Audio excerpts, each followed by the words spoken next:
जय श्री गणेश। जलंधर वध से प्रसन्न देवताओं द्वारा भगवान शिव की स्तुति। सनत कुमार बोले कि हे व्यास, इसके बाद ब्रह्मा आदि सभी देवता एवं मुनिगण सिर झुकाकर प्रिय वाणी से देव देवेश की स्तुति करने लगे। देवता बोले, हे देवदेव, हे महादेव, हे शरणागत वत्सल, आप सदा सज्जनों को सुख देने वाले तथा भक्तों को दुख दूर करने वाले हैं। आप अद्भुत उत्तम लीला करने वाले, एकमात्र भक्ति से प्राप्त होने वाले, दुर्लभ तथा दुष्ट जनों के द्वारा दुराधेय है। हे नाथ, आप सर्वदा प्रसन्न रहे। हे विप्रभो, वेद तथा यथार्थ रूप से आपकी महिमा को नहीं जानते। महात्मा लोग अपनी बुद्धि के अनुसार आपके उत्तम यश का गान करते हैं। हजारों मुख वाले शेषनाग आदि प्रेम पूर्वक सदा आपकी अत्यंत गुण महिमा का गान करते रहते हैं एवं वे अपनी वाणी को पवित्र करते हैं। हे देवेश, आपकी कृपा से जड़ भी ब्रह्म ज्ञानी हो जाता है और आप सदा भक्ति से ही प्राप्त हैं और ऐसा वेद कहते हैं। हे प्रभु, आप दीन दयाल तथा सदा सर्वज्ञ, व्यापक, निर्विकार तथा सज्जनों के रक्षक हैं। आप सदगति से आविर्भूत होते हैं। ए महेशान, आपकी भक्ति से बहुत लोग इस लोक में सभी प्रकार के सुख का उपभोग करके सिद्धों को प्राप्त हुए हैं और निराकार उपासना से दुखित हुए हैं। हे प्रभु, पूर्व समय में यदुवंशी भक्त दाशा तथा उनकी पत्नी कलावती ने आपकी भक्ति से ही प्रेम सिद्धि प्राप्त कर ली थी।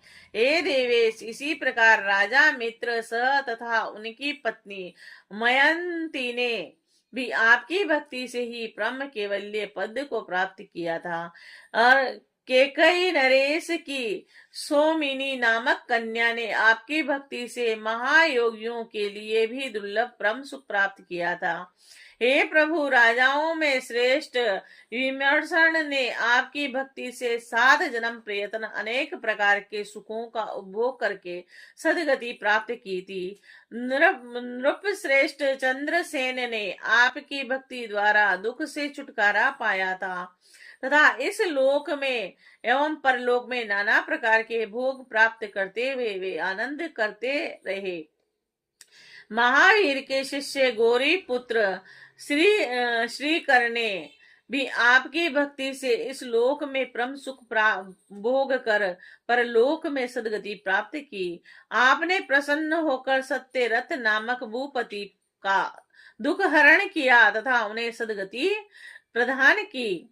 आपने राजपुत्र धर्मगुप्त को सुखी बनाया तथा उन्हें ताड़ दिया। हे महाप्रभु, आपने माता के उपदेश से आपकी भक्ति करने वाले सुचि व्रत नामक ब्राह्मण को कृपा पूर्वक धनवान तथा ज्ञानी बना दिया।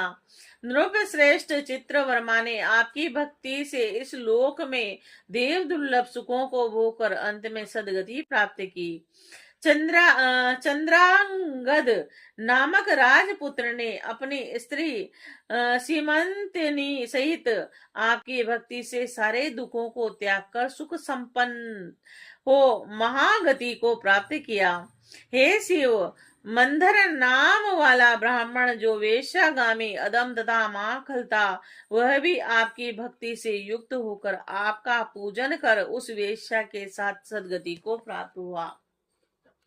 हे प्रभु, भद्रायु नामक राजपुत्र ने भी आपकी भक्ति द्वारा कृपा प्राप्त कर दुखों से मुक्त होकर सुख प्राप्त किया और माता के साथ परम गति प्राप्त की। हे महेश्वर, सदा अभक्ष्य गण करने वाला तथा सभी स्त्रियों में संभोग रत दुर्जन भी आपकी सेवा से मुक्त हो गया।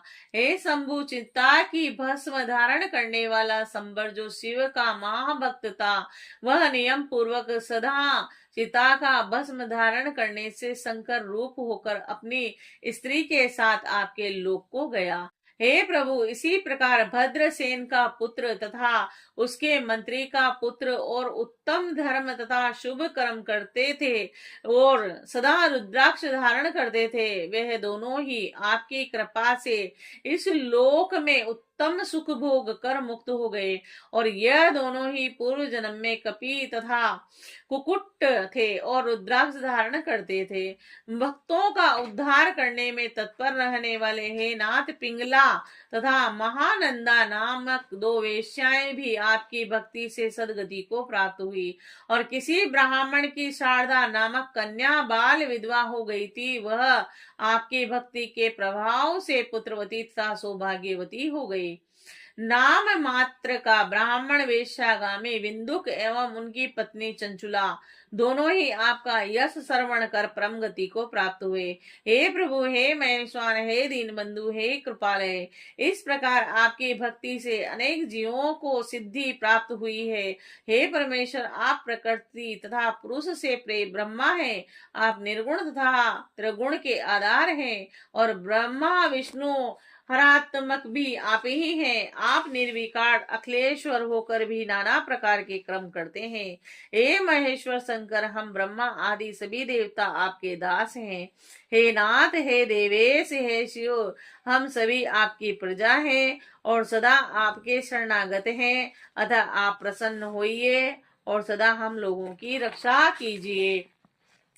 सनत कुमार बोले कि इस प्रकार ब्रह्म आदि देवता सभी मुनीश्वर स्तुति करके शिव जी के चरण युगल का ध्यान करते हुए मौन हो गए। और इसके बाद महेश्वर प्रभु शंकर जी देवगणों की शुभ स्तुति सुनकर उन्हें श्रेष्ठ वर देकर शीघ्र अंतर्ध्यान हो गए। शत्रुओं के मारे जाने से ब्रह्मा आदि सभी देवता प्रसन्न हो गए और शिव जी के उत्तम यश का गान करते हुए अपने अपने धाम को चले गए। जलंधर वध से संबंधित भगवान शिव का यह श्रेष्ठ आख्यान पुण्य को देने वाला एवं पापों को नष्ट करने वाला है। देवताओं के द्वारा की गई यह स्तुति पुण्य देने वाली, समस्त पापों को नष्ट करने वाली, सब प्रकार के सुखों को देने वाली तथा सर्वदा महेश को आनंद प्रदान करने वाली है। जो इन दोनों आख्यानों को पढ़ता है अथवा पढ़ाता है, वह इस लोक में महान सुख भोग कर अंत में गणपतित्व तत्व को प्राप्त करता है।